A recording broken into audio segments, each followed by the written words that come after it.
Dia bertanya kepada saya, "Bro, pernah nggak tengah malam ada datang pelanggan perempuan? Lebih tepatnya perempuan yang aneh," tanya kawan saya.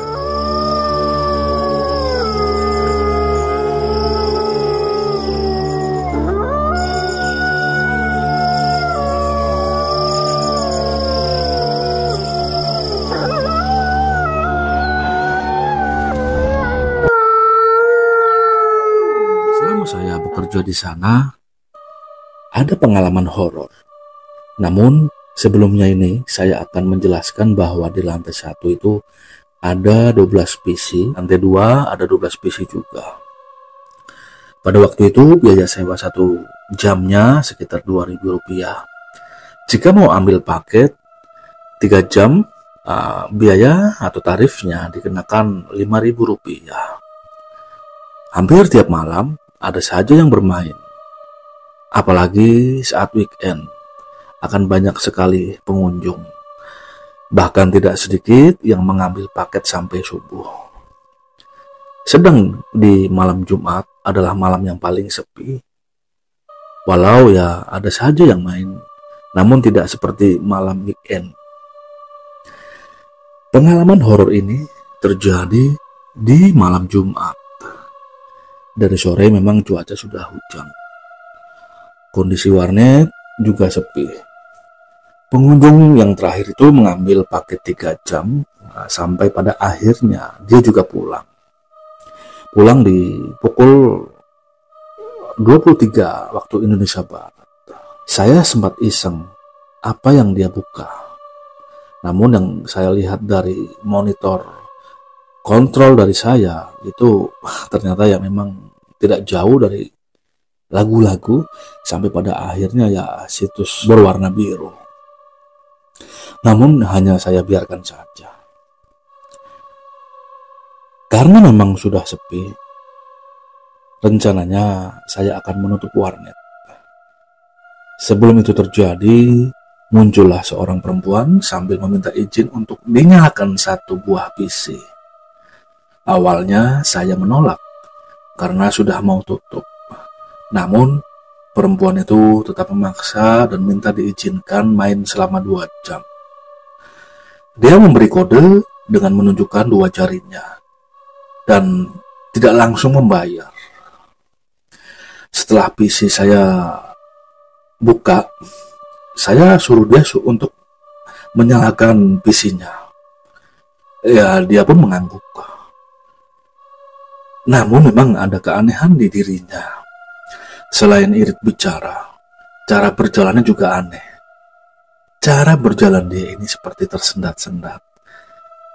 Seperti tremor. Ya, saya juga sempat memperhatikan dia ketika dia berada di layar komputer. Saya merasakan perasaan yang aneh, janggal, namun juga seperti pernah melihat wajahnya. Namun ketika saya mencoba untuk melihat wajahnya, otak saya ini seperti buntu dan tidak bisa mengingatnya. Suasana dalam warnet ini semakin hening, karena hanya ada saya dan perempuan itu berdua. Tiba-tiba saya mencium aroma anyir darah yang sangat menusuk hidung sampai perut saya ini terasa mual. Saya coba menyemprotkan parfum ruangan, namun bau amis itu pun juga tidak hilang. Akhirnya saya tengok posisi wanita itu. Dia ini masih tetap berada di roomnya. Dia seperti tahu kalau saya ini memperhatikannya. Dia pun menengok ke arah saya sambil tersenyum.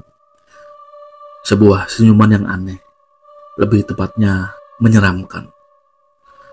Apalagi wajah pucatnya ini semakin terlihat kebiru-biruan. Karena memang penasaran, saya coba mengintip apa yang dia buka. Kira-kira situs apa? Ternyata dia belum membuka situs apapun. Karena ketika saya lihat, itu masih ada terpampang gambar lumba-lumba dan timer. Saya semakin merasa aneh karena perempuan itu sudah setengah jam berada di warnet. Saya baru sadar wanita itu hanya menatap layar komputer dengan pandangan kosong. Entah apa maksudnya. Belum sempat saya bertanya kepada wanita itu, mendadak lampu warnet mati. Saya langsung mencoba menaikkan MCP yang memang berada di dalam warnet. Setelah lampu menyala, ternyata perempuan itu sudah tidak ada. Kalau memang dia keluar, harusnya saya tahu, karena posisi meja saya memang berada tepat dekat pintu. Juga untuk turunnya listrik ini tidak sampai 5 menit. Jadi kemana perginya wanita itu?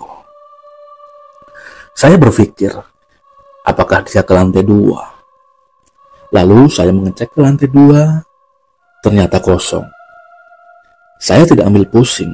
Akhirnya saya menutup warnet dan bergegas ke lantai 3 untuk istirahat. Kemudian, sampai suatu hari saya bertemu dengan penjaga warnet yang lama. Itu beliau adalah petugas warnet sebelum saya. Ya, akhirnya saya pun basa-basi menanyakan bagaimana kabarnya. Yang pada intinya kami asik mengobrol berdua.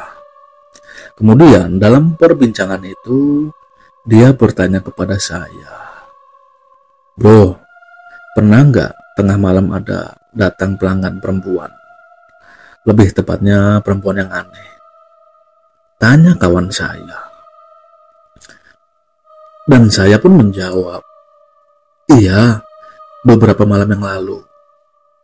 Di situ saya jelaskan pengalaman saya pada malam itu. Dengan panjang lebar dia pun mendengarkan penjelasan saya. Malah teman saya ini raut wajahnya semakin serius mendengarkan cerita saya yang saya alami. Ya, semakin mendekat ke saya.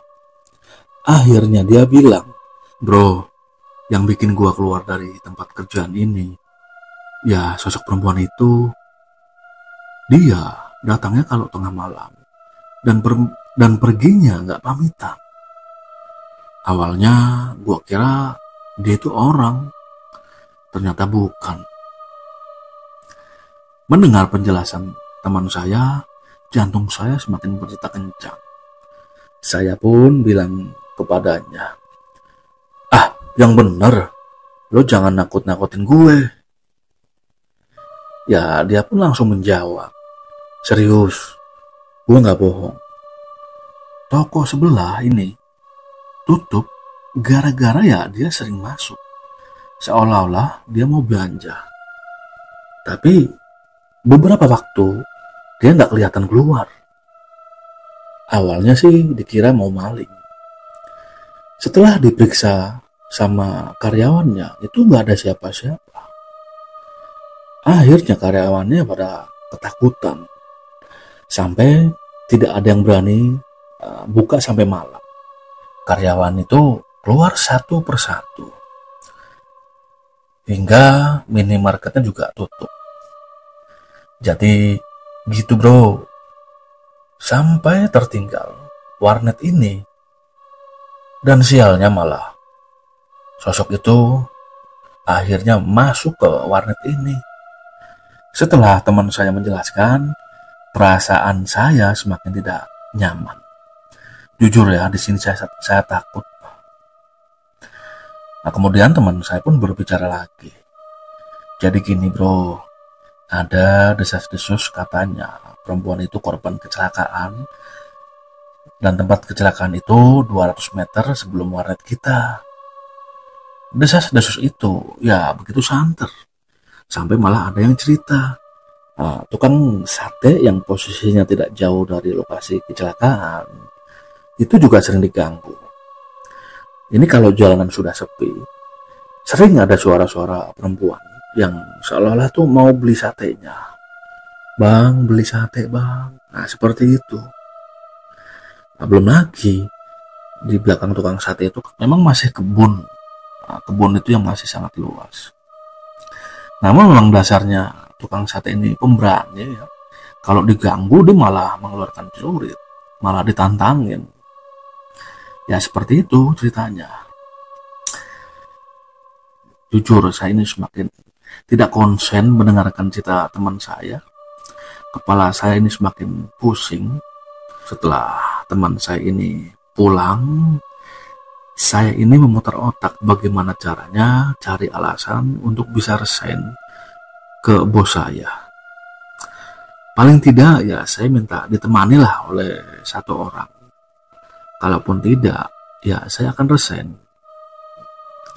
Akhirnya saya pun berbicara kepada bos saya panjang lebar.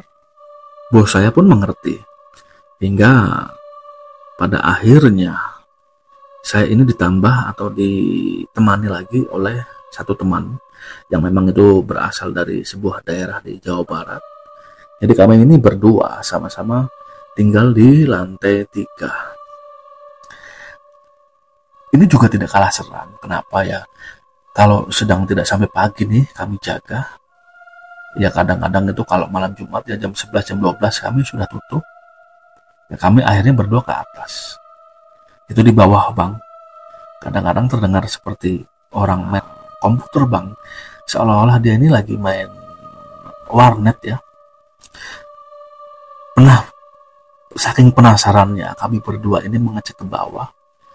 Ternyata ya memang lampunya mati. Satu lagi cerita nih. Itu ngecek yang pertama bang. Nah ada beberapa waktu di mana itu saya ngecek lagi. Ini selisih mungkin 2 minggu ya.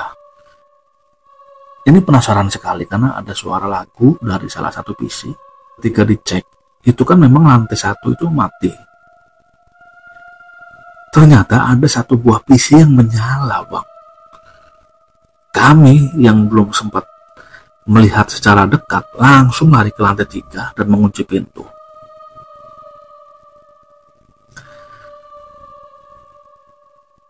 Hanya itu pengalaman saya bang ketika berjaga di warnet.